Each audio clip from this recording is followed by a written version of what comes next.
So in this problem, we're told that the line y equals kx plus 4, where k is a constant, is graphed in the xy plane. If the line contains the point CD, where c does not equal 0 and d does not equal 0, what is the slope of the line in terms of c and d? So first, let's just write out our equation here. So we have this line, and it's equal to k times x plus 4. So k is going to be a constant, and so we're also given this point CD.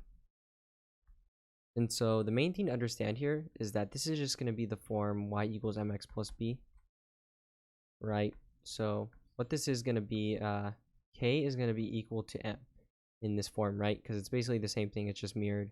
And so m in this formula is slope. So what we know is that k is going to be equal to slope. And so if we know that, they tell us what is the slope of the line, right? So essentially what we need to do is find out k. And so we're trying to find it in terms of c and d. And so what we're trying to find is k, so what k equals. And so we go about doing that by, we're going to pretend that c and d are x and y, right? Because they're basically just a point, right, on our line. And so what we can do is plug in c for x and d for y, and then solve for k.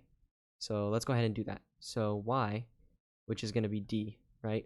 So d is going to be equal to k, and then our x value is going to be c, right? So k times c plus 4. And so remember, what we're solving for is k. So we got to get k by itself.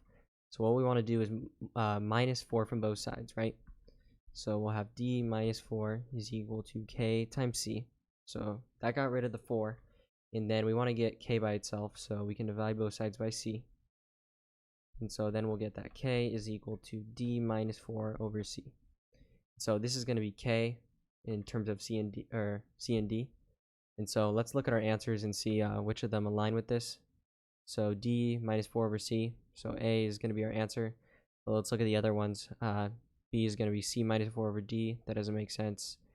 And then c is 4 minus d over c. That doesn't make sense. And then d also doesn't make sense, 4 minus c over d. And so yeah, the answer to this problem is going to be A.